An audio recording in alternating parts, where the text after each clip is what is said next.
엄마, 아버지 많이 아프신가요? 전화기 너머로 들려오는 아들 성우의 목소리는 어딘지 걱정스러웠습니다. 이복자 할머니는 병원 복도에서 핸드폰을 꽉 쥐고 있었습니다. 응, 많이 아프시다. 강경변이래. 의사 선생님이 심각하다고 하시는데 너 좀 와볼 수 있겠니? 아, 그래요? 그런데 엄마, 저 지금 중요한 프로젝트 때문에 주말에 갈게요. 뚜뚜뚜 전화가 끊겼습니다. 이복자 할머니는 한참 동안 핸드폰을 바라보다가 한숨을 내쉬었습니다. 여러분, 혹시 이런 경험 있으신가요? 가족이 아플 때 자식들이 바쁘다며 오지 않는. 그런데 이건 단순한 무관심의 시작일 뿐이었습니다. 이 이야기가 어떻게 끝날지 궁금하시다면 구독과 좋아요 눌러주세요. 그 전까지만 해도 이복자 할머니 부부는 정말 평범한 노년을 보내고 계셨습니다. 여보, 오늘 공원 안 가고 뭐 하세요? 아, 복자야. 무릎이 좀 아파서. 그럼 혈자리 좀 눌러드릴까요? 이복자 할머니는 언제나 그랬듯이 남편을 챙겼습니다. 50년을 함께 산 부부였습니다. 매일 아침 7시면 일어나서 함께 아침을 먹고 김태환 할아버지는 공원 산책을, 이복자 할머니는 화단 정리를 했습니다. 경기도 안양의 작은 아파트에서 살며 큰 욕심 없이 소박하게 지냈습니다. 여보, 성우 전화가 왔는데 손자 학원비가 부족하다네요. 그래, 얼마나? 50만 원이래요. 그럼 보내줘야지. 우리 손자 공부하는 건데. 그렇게 자식들에게 필요한 돈이 있으면 언제나 보내주었습니다. 결혼자금, 집 계약금, 아이 학원비까지. 김태환 할아버지는 늘 말씀하셨습니다. 우리는 이미 다 산 인생이야. 이제 자식들 잘 되는 게 우리 기쁨이지. 그런데 그 평범했던 일상이 무너지기 시작한 건 지난 3월이었습니다. 복자야, 배가 너무 아프다. 새벽 3시 김태환 할아버지가 갑자기 극심한 복통을 호소하며 쓰러졌습니다. 이복자 할머니는 황급히 119에 신고했습니다. 환자분, 의식은 있으신가요? 어디가 아프세요? 배가 너무. 응급실에서 받은 진단 결과는 청천벽력이었습니다. 보호자분, 잠깐 밖에서 이야기 좀 할까요? 의사가 이복자 할머니를 따로 불렀습니다. 강경변 말기입니다. 그동안 증상이 없으셨나요? 아니요, 별다른. 가끔 피곤하다고는 했는데 말기라는 게 많이 심각한 건가요? 의사는 안타까운 표정으로 고개를 끄덕였습니다. 수술도 어려운 상태입니다. 남은 시간이 길지 않을 것 같습니다. 그 순간 이복자 할머니의 다리에 힘이 빠졌습니다. 50년을 함께한 남편이 이제 얼마 남지 않았다니. 그날 밤 이복자 할머니는 성우에게 급히 전화를 걸었습니다. 성우야, 아버지가 많이 아프시다. 강경변 말기래. 뭐요? 갑자기요? 응, 의사가 수술도 어렵다고 하고. 너 빨리 와봐. 엄마, 제가 지금 중요한 회의가 있어서 내일 아침에 갈게요. 내일 아침? 네, 죄송해요. 정말 급한 일이 있어서. 또다시 뚜뚜뚜 이복자 할머니는 병실에서 혼자 김태환 할아버지의 손을 잡고 있었습니다. 여보, 성우가 내일 온다네요. 조금만 기다려요. 하지만 김태환 할아버지는 이미 의식이 흐릿했습니다. 이튿날 오후 2시가 되어서야 성우와 며느리 서지윤이 나타났습니다. 아버지, 괜찮으세요? 성우가 병실에 들어서자마자 물었습니다. 하지만 그 옆에 서 있는 며느리 서지윤의 반응은 달랐습니다. 어머, 생각보다 많이 안 좋으시네. 서지윤은 김태환 할아버지를 바라보더니 성우에게 속삭였습니다. 여보, 이거 병원비 엄청 나올 것 같은데. 우리 애들 학원비도 밀렸는데. 이복자 할머니는 그 말을 들었지만 못 들은 척했습니다. 며느리가 그럴 만도 하다고 생각했거든요. 지윤아, 병원비 걱정은 안 해도 돼. 내가 다 할게. 아, 어머니. 그게 아니라. 서지윤은 말끝을 흐렸습니다. 성우 부부는 1시간 정도 머물다가 갔습니다. 어머니, 저희 일이 있어서. 내일 다시 올게요. 그래, 알겠다. 하지만 다음 날도 그 다음 날도 오지 않았습니다. 이복자 할머니는 병원 근처에 원룸을 구해서 매일 병원을 오갔습니다.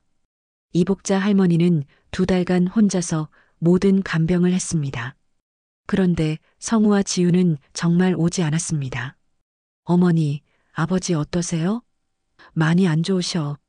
의사가 이제 얼마 안 남았다고 하시는데 너 한 번만 와서 얼굴이라도. 아, 네. 시간 되면 꼭 갈게요. 시간 되면이라는 말. 그 말이 이복자 할머니의 가슴을 찔렀습니다. 그러던 어느 날 병원에 온 성우와 서지훈의 대화를 우연히 엿듣게 되었습니다. 이복자 할머니가 화장실에 다녀오는 길에 복도에서 들은 대화였습니다. 여보, 아버지 언제까지 이럴 것 같아? 서지훈의 목소리였습니다. 글쎄, 의사가 길지 않다고 했으니까. 솔직히 말하면 빨리 정리됐으면 좋겠어. 병원비만 해도 벌써 얼마나 나갔는데. 어머니가 다 내신다고 하지만 결국 그 돈도 우리가 다 받을 돈이잖아. 이복자 할머니는 그 자리에서 얼어붙었습니다. 그런 소리 하지 마. 아버지가 들으실라.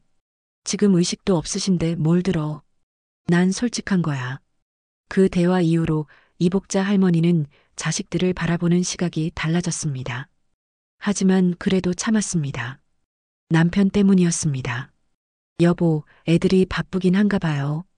그래도 마음으로는 걱정하고 있을 거야. 하지만 김태환 할아버지의 눈에서는 눈물이 흘러내렸습니다. 말은 못해도 모든 걸 알고 있는 것 같았습니다. 그리고 2주 후 김태환 할아버지는 조용히 숨을 거두셨습니다.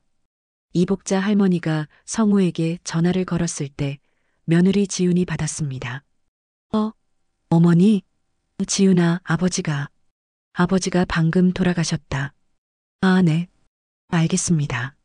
성우에게 전할게요. 그것이 전부였습니다.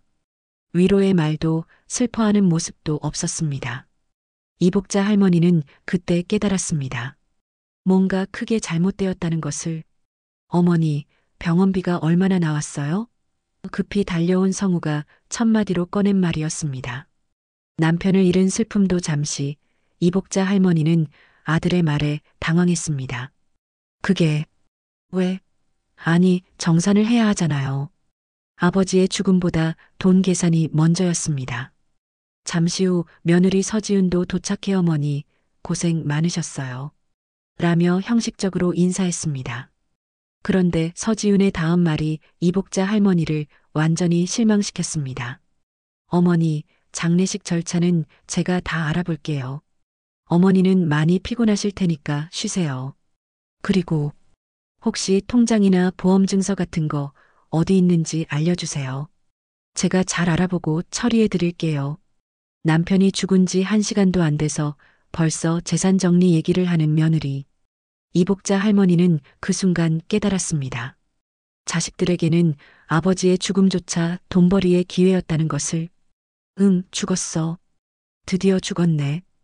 이 한마디가 50년 결혼 생활을 송두리째 무너뜨렸습니다. 이복자 할머니는 그날까지만 해도 이런 말을 듣게 될 줄 꿈에도 몰랐습니다. 장례식 첫날, 이복자 할머니는 새벽 5시부터 장례식장에 나와 있었습니다. 아주머니, 너무 일찍 오셨네요. 조문객은 9시부터 받으시는 거죠? 장례식장 직원이 물었습니다. 네, 그런데 좀 일찍 와서 남편 얼굴이라도 더 보고 싶어서.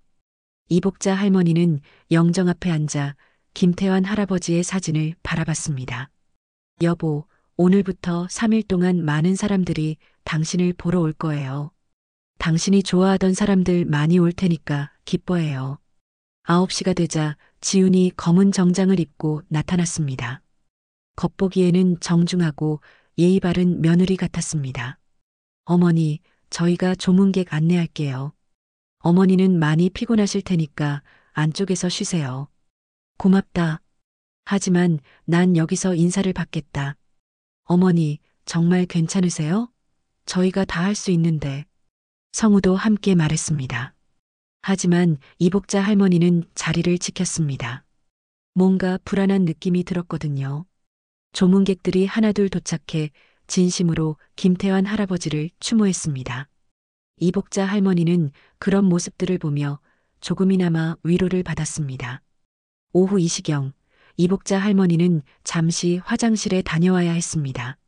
화장실에서 나오는데 복도 끝에서 지훈이 전화 통화를 하는 소리가 들렸습니다. 민정아. 응, 드디어 끝났어. 이복자 할머니는 발걸음을 멈췄습니다. 뭔가 이상한 느낌이 들어서요. 응, 죽었어. 드디어 죽었네. 그 순간 이복자 할머니의 온몸이 얼어붙었습니다. 드디어 죽었네라고? 남편의 죽음을 두고? 이복자 할머니는 믿을 수 없어서 더 가까이 다가갔습니다. 이제 시어머니도 혼자 되셨으니까 우리한테 의지하실 거야. 그럼 집 관리도 우리가 하게 되고 보험금이랑 예금 합치면 제법 될 것 같아. 아파트까지 팔면 한 10억은 넘을 거야. 이복자 할머니는 그 자리에서 다리가 휘청거렸습니다. 이복자 할머니는 급히 핸드폰을 꺼냈습니다. 평소 사용하던 음성 녹음 기능을 켰습니다. 지훈의 목소리가 계속 들렸습니다. 드디어 끝났네. 이 집, 이제 좀 숨통이 트이겠지. 시어머니는 착하신 분이야. 근데 솔직히 시아버지가 너무 오래 버티셔서 병원비만 해도 얼마나 나갔는지 몰라. 이복자 할머니는 녹음을 계속 진행했습니다. 증거가 필요했거든요. 우리 애도 이제 안심이야. 학원비 걱정도 없고 대학 등록금도 준비됐네. 그러게. 이제야 좀 살 것 같아. 이복자 할머니는 녹음을 멈추고 핸드폰을 확인했습니다. 2분 30초 분량이 고스란히 녹음되어 있었습니다. 그때 성우가 다른 곳에서 전화를 받는 모습이 보였습니다. 이복자 할머니는 조용히 다가가서 들었습니다. 응, 아버지 장례식 중이야. 응? 유산 얘기? 그거야 당연히. 아니야, 어머니는 건강하셔. 앞으로 10년은 더 사실 것 같은데. 좀 답답하긴 해. 이복자 할머니는 아들의 말에 더욱 충격받았습니다. 자신도 빨리 죽기를 바라고 있었던 겁니다. 집은 팔면 안 되지. 우리가 들어가서 살아야 해. 전세금으로 깔끔하게 정리하고. 성우가 전화를 끊고 돌아서다가 이복자 할머니와 마주쳤습니다. 아, 어머니, 괜찮으세요? 얼굴이 안 좋아 보이는데. 너도 그런 계산하고 있었니? 네. 무슨 말씀이세요? 유산 얘기, 집 얘기 말이야. 성우의 얼굴이 굳어졌습니다. 어머니, 그게 아니라. 친구가 물어봐서 그냥. 이복자 할머니는 더 이상 들을 필요가 없었습니다. 그날 저녁 조문이 끝나고 가족들만 남아있을 때였습니다. 이복자 할머니는 영정 앞에 혼자 앉아 있었습니다. 성우와 지우는 한쪽에서 조용히 이야기하고 있었는데 이복자 할머니의 귀에는 그들의 대화가 선명하게 들렸습니다. 여보, 어머니한테 언제 유언장 얘기 꺼낼까? 너무 성급하면 안 되지. 조금 더 기다리자. 그런데 혹시 어머니가 다른 생각하시면 어떡해? 재혼한다거나. 에이, 그런 일은 없을 거야. 근데 만약을 위해서 미리 얘기해둘까? 그러게. 아파트 값도 많이 올랐던데. 팔면 얼마나 나올까? 이복자 할머니는 그 대화를 듣고 온몸이 떨렸습니다. 남편이 죽은 지 하루도 안 됐는데 벌써 유산 분배를 걱정하고 있었던 겁니다. 이복자 할머니는 핸드폰을 꺼내 오후에 녹음한 파일을 다시 들었습니다. 응, 죽었어. 드디어 죽었네. 서지훈의 목소리가 또렷하게 들렸습니다. 드디어 끝났네. 이 집, 이제 좀 숨통이 트이겠지. 이복자 할머니는 핸드폰을 꽉 움켜쥐었습니다. 50년을 함께 산 남편을 두고 드디어 죽었네라고 말하는 며느리, 그리고 그걸 듣고도 아무 말 안 하는 아지. 여보, 우리가 이런 대접 받을 일을 했나? 이복자 할머니는 영정 앞에서 조용히 울었습니다. 그날 밤 집으로 돌아간 이복자 할머니는 잠을 이룰 수 없었습니다. 지훈의 그 말이 계속 귓가에 맴돌았습니다. 드디어 죽었네. 새벽 3시 이복자 할머니는 서랍을 열었습니다. 그 안에는 몇 년 전에 작성해둔 유언장이 있었습니다. 김성우에게 안양 아파트와 예금 전액을 상속한다. 이복자 할머니는 그 유언장을 바라보며 생각했습니다. 이 재산을 저런 자식에게 줘야 하나? 그리고 결심했습니다. 유언장을 바꾸기로. 다음 날 아침 이복자 할머니는 오랜 친구인 박성의 변호사에게 전화를 걸었습니다. 성희야, 나 복자야. 유언장 수정하고 싶은데 언제 시간 되나? 응, 가능하지. 남편 일로 많이 힘들었을 텐데. 급한 일이야? 응, 급해. 어제 충격적인 일이 좀 있었어. 이복자 할머니는 핸드폰 속 녹음 파일을 바라봤습니다. 이제 이것이 그녀의 무기가 될 것이었습니다. 여보, 내가 약속할게. 당신을 그렇게 말한 애들한테는 절대 우리 재산 한 푼도 주지 않을 거야. 복자야, 이 녹음 파일. 정말 충격적이다. 변호사 박성희는 장례식 날 녹음한 파일을 듣고 말문이 막혔습니다. 며느리가 드디어 죽었네라고 한 그 충격적인 말을. 하지만 이복자 할머니에게는 더 놀라운 이야기가 남아 있었습니다. 장례식이 끝난 이틀 후 이복자 할머니는 오랜 친구인 박성의 변호사를 찾아갔습니다. 복자야, 얼굴이 많이 상했네. 남편 일로 많이 힘들었지. 성희야, 유언장 바꾸러 왔다. 박성희는 깜짝 놀랐습니다. 갑자기 왜? 혹시 성우와 무슨 일 있었어? 이복자 할머니는 차분히 말을 이어갔습니다. 성희야, 지훈이가 5년간 여러 핑계로 빌린 돈이 3천만 원이야. 처음엔 몰랐지만 성우도 작년부터 알고 있었어. 3천만 원? 그럼 성우는 모르는 거야? 처음 2년은 몰랐겠지. 하지만 작년부터는 알고 있었어.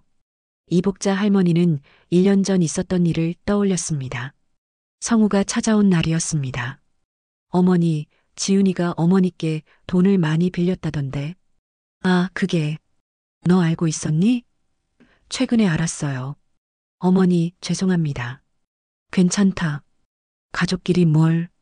그런데 어머니, 사실은 저희가 지금 상황이 안 좋아서 당분간 갚기 어려울 것 같아요.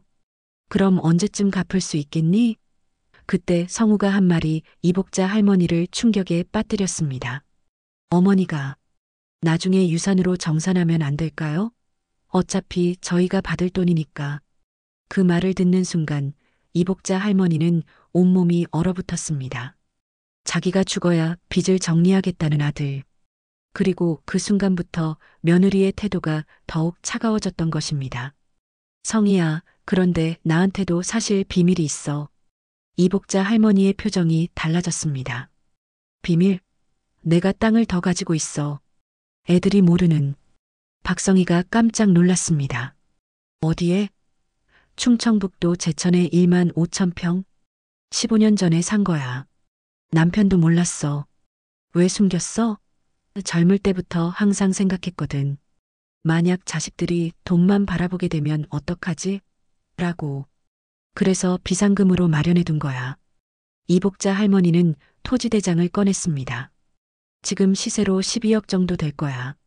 박성희는 충격에 입을 다물지 못했습니다. 12억? 그럼 총 재산이 안양 아파트까지 합치면 20억 가까이 되지. 바로 그때 사무실 문이 갑자기 열렸습니다. 어머니, 성우와 서지훈이 들어왔습니다. 여기서 뭐 하세요? 서지훈이 날카롭게 물었습니다. 이복자 할머니는 침착했습니다. 사실 이들이 올 줄 알고 있었습니다. 장례식장에서 변호사와 상담하겠다고 일부러 말했거든요. 지훈아, 성우야. 잘 왔다. 어머니, 혹시 유언장 때문에 오신 거예요? 그래. 그럼 저희도 함께 얘기했으면 좋겠는데요. 서지훈이 의자에 앉으며 말했습니다. 지훈아, 내가 나한테 빌린 돈 얘기부터 할까? 서지훈의 얼굴이 하얗게 질렸습니다. 그건 3천만 원. 5년 동안 갚지 않은. 성우도 당황했습니다. 어머니, 그건 저희가 꼭 갚을게요. 언제? 그건 조금 시간을 더. 이복자 할머니는 핸드폰을 꺼냈습니다. 그럼 이것도 들어봐. 응, 죽었어. 드디어 죽었네. 서지윤의 목소리가 사무실에 울려 퍼졌습니다. 서지윤은 얼굴이 새하얗게 변했습니다. 이건 어떻게 내가 네 아버님 장례식 날 한 말이야. 어머니, 그건 제가 너무 힘들어서 실수한 거예요. 그런 뜻으로 한 말이 아니라 실수? 이복자 할머니의 목소리가 차가워졌습니다. 5년 동안 내 돈 받아먹고 내 남편이 죽으니까 드디어 죽었다고 하는 게 실수야. 성우가 끼어들었습니다. 어머니, 저희가 잘못했어요. 하지만 가족끼리, 가족? 이복자 할머니가 비웃었습니다. 가족이면 아픈 아버지 한 번이라도 제대로 문병했어야지. 가족이면 죽었다고 드디어 죽었다는 말은 안 했어야지. 그때 이복자 할머니는 서지윤을 똑바로 바라보며 말했습니다. 지윤아, 너희가 계산하고 있던 내 재산, 그게 전부가 아니야. 네, 내가 땅을 더 가지고 있거든. 너희가 모르는. 박성희가 토지대장을 꺼내 들었습니다. 제천 1만 5천 평, 시세 12억. 성우 부부는 입을 다물지 못했습니다. 그럼 총 재산이 20억 가까이 되지. 서지윤이 눈물을 흘리며 말했습니다. 어머니, 정말 죄송해요. 제가 너무 스트레스가 심해서 정신이 없었어요. 이복자 할머니는 박성희를 바라봤습니다. 성희야, 유언장 새로 써줘. 김성우와 그 가족은 상속에서 완전히 제외하고 모든 재산은 복지재단에 기부한다. 성우 부부는 깜짝 놀랐습니다. 어머니, 그럼 저희는, 너희는 이제 내 가족이 아니야. 이복자 할머니는 일어섰습니다. 네 아버님한테 했던 그 말들, 나는 평생 잊지 않을 거다. 하지만 이것으로 끝이 아니었습니다. 이복자 할머니에게는 더 놀라운 계획이 남아 있었거든요. 어머니, 정말로 모든 재산을 기부하실 건가요? 3개월 후 성우가 이복자 할머니 앞에서 무릎을 꿇었습니다. 하지만 이미 늦었습니다. 진짜 사이다는 이제부터였거든요. 태환아, 내가 약속 지켰어. 이제 편히 쉬어. 이복자 할머니가 유언장을 바꾼 지 한 달 후 정말 모든 일이 시작되었습니다. 박 변호사, 공증 완료됐지? 응, 그럼. 모든 재산을 사회복지재단과 아동교육재단에 각각 50%씩 기부한다고 정식 등록했어. 좋아. 그럼 이제 아파트 매매도 진행해야지. 이복자 할머니는 안양 아파트 매매를 의뢰했습니다. 50년을 살던 집이었지만 더 이상 미련이 없었습니다. 그런데 소문이 빠르게 퍼졌습니다. 동네 부동산에서 성우에게 연락이 간 것이죠. 성우 씨, 어머니 집이 매물로 나왔는데 혹시 아세요? 그날 오후 성우가 급하게 찾아왔습니다. 어머니, 집을 파신다고요? 그래. 왜 미리 얘기 안 해주세요? 저희가 살 수도 있는데. 너희가? 3천만 원도 못 갚는 너희가? 성우는 할 말이 없었습니다. 어머니, 제발. 다시 생각해 주세요. 저희가 정말 잘못했어요. 성우야, 늦었어. 이미 계약했다. 실제로 이복자 할머니는 집을 시세보다 조금 낮은 8억에 매매 계약했습니다. 빠른 거래를 위해서였죠. 8억요? 그럼 그 돈은 어떻게 하실 거예요? 기부한다. 성우의 얼굴이 새하얗게 변했습니다. 일주일 후 서지윤이 울면서 찾아왔습니다. 어머니, 정말 죄송해요. 제가 미쳤었어요. 그런 말을 할 사람이 아니었는데. 지윤아, 늦었어. 어머니, 저희가 빌린 돈은 꼭 갚을게요. 집도 팔고 적금도 깨서. 필요 없어. 나는 이미 결심했다. 지윤은 계속 울었지만 이복자 할머니의 마음은 바뀌지 않았습니다. 어머니, 정말 한 번만 더 기회를 주세요. 제가 아버님 제사도 제대로 모실게요. 지금 와서?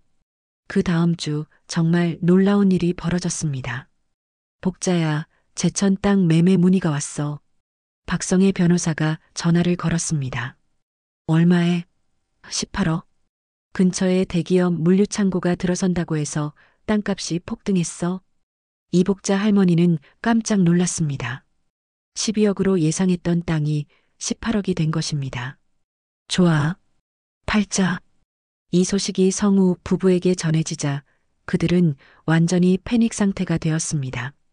18억? 어머니가 땅을 18억에 파셨다고? 성우가 지훈에게 소리쳤습니다. 여보, 진정해. 이미 늦었어. 늦었다고? 아파트 8억에 땅 18억. 총 26억을 기부한다고? 성우는 그제야 깨달았습니다. 자신들이 얼마나 큰 실수를 했는지. 그날 밤 성우 부부는 이복자 할머니 집 앞에서 밤새 기다렸습니다. 어머니, 나와주세요. 서지훈이 울면서 소리쳤습니다. 저희가 정말 잘못했어요. 제발 한 번만 기회를 주세요. 하지만 이복자 할머니는 문을 열지 않았습니다. 다음 날 아침 이복자 할머니가 문을 열고 나왔을 때 성우 부부가 무릎을 꿇고 있었습니다. 어머니, 정말 죄송합니다. 성우가 고개를 숙였습니다. 저희가 너무 잘못 생각했어요. 돈만 생각하고 아버지께도 어머니께도. 성우야. 이복자 할머니가 차분히 말했습니다. 네. 너희가 정말로 잘못했다고 생각하니? 네, 정말로요. 그럼 왜 아버지가 아플 때는 안 왔니? 왜 장례식에서 그런 말을 했니? 서지훈이 눈물을 흘리며 대답했습니다.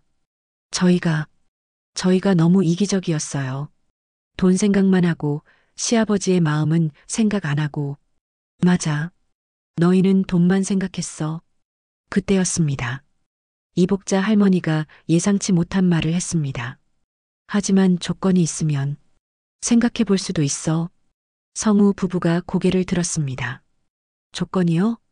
첫 번째, 앞으로 10년 동안 매주 토요일마다 아버지 묘소에 와서 참배해라. 빠지면 안 돼. 네. 꼭 그렇게 할게요. 서지훈이 급하게 대답했습니다. 두 번째, 노인복지센터에서 봉사활동을 해라. 매월 40시간씩? 알겠습니다, 어머니. 세 번째, 너희가 빌린 3천만 원을 10년 분할로 갚아라. 이자 없이. 그 돈은 장학금으로 쓸 거다. 성우가 고개를 끄덕였습니다. 마지막으로, 내가 죽을 때까지 아버지 재산은 너희가 정성껏 모셔라. 네, 어머니. 꼭 그렇게 하겠습니다. 이복자 할머니는 박성희에게 전화를 걸었습니다. 성희야, 유언장 수정해줘. 전화 너머로 박성희의 놀란 목소리가 들렸습니다. 정말? 마음 바뀐 거야? 총 재산의 80%는 기부하고 20%만 성우에게 상속하자. 단 조건부로. 20%라고 해도 5억 정도였습니다. 성우 부부에게는 생각지도 못한 기회였죠. 어머니, 정말 감사합니다. 성우가 눈물을 흘렸습니다. 고맙다고 생각하지 마. 이건 아버지를 위한 거야. 그 이후로 성우 부부는 정말 달라졌습니다. 매주 토요일마다 아버지 김태환의 묘소를 찾았고 노인복지센터에서 성실히 봉사활동을 했습니다. 아버지, 정말 죄송했어요. 제가 너무 못된 며느리였어요. 서지훈이 묘소 앞에서 울며 사과했습니다. 이제라도 정신 차렸으니 용서해 주세요. 이복자 할머니는 그런 모습을 보며 조금씩 마음을 열기 시작했습니다. 6개월 후 이복자 할머니는 서울 근교 작은 아파트로 이사했습니다. 어머니, 저희랑 같이 사시죠. 성우가 제안했지만 이복자 할머니는 거절했습니다. 아니다. 나는 내 인생을 살 거야. 이복자 할머니는 새로운 삶을 시작했습니다. 복지센터에서 자원봉사를 하고 서예 동호회에도 가입했습니다. 여보, 나 이제 새로운 친구들도 생겼어. 당신 없이도 잘 살고 있어. 걱정 마. 매주 묘소를 찾아가서는 김태환 할아버지와 대화했습니다. 그리고 1년 후 정말 놀라운 일이 벌어졌습니다. 할머니, 손자 민수가 달려와서 이복자 할머니를 안았습니다. 민수야, 어떻게 여기까지? 아빠 엄마가 데려왔어요. 할머니 생신이라고. 성우와 지훈이 케이크를 들고 나타났습니다. 어머니, 생신 축하드려요. 고맙다. 이복자 할머니는 그때 깨달았습니다. 가족의 진짜 의미를. 여보, 보고 있지? 우리 가족이 다시 가족이 됐어. 그날 저녁 지훈이 조용히 말했습니다. 어머니, 정말 죄송했어요. 그때 제가 너무 못됐어요. 지훈아, 이제 됐어. 다 지난 일이야. 어머니, 한 가지만 물어볼게요. 뭐? 처음부터 다 용서하실 생각이었나요? 이복자 할머니가 미소 지었습니다. 아버지가 그랬거든. 꿈에서 가족은 끝까지 가족이야. 그들도 언젠가는 깨달을 거야 라고. 그럼 처음부터? 아니야. 처음엔 정말 화가 났었어. 하지만 아버지 말이 맞았어. 너희도 결국 변했잖아. 그날 밤 이복자 할머니는 김태환 할아버지 사진 앞에서 말했습니다. 여보, 내가 잘했지? 당신이라면 이렇게 했을 거야. 가족을 끝까지 믿는 거. 창밖으로 따뜻한 봄바람이 불어왔습니다. 이복자 할머니의 얼굴에는 평화로운 미소가 떠올랐습니다. 이제야 진짜 가족이 됐구나. 그 후 성우 부부는 약속을 지키며 진심으로 변했습니다. 이복자 할머니는 진짜 가족의 의미를 되찾았습니다. 여보, 이제 정말 마음 놓고 쉴 수 있겠어. 우리 가족이 진짜 가족이 됐으니까. 여러분은 이복자 할머니의 선택을 어떻게 생각하시나요? 끝까지 가족을 믿고 용서한 마음, 정말 대단하지 않나요? 이런 감동적인 가족 이야기가 더 궁금하시다면 구독과 좋아요 부탁드려요. 다음에는 또 어떤 놀라운 이야기로 찾아올지 기대해 주세요.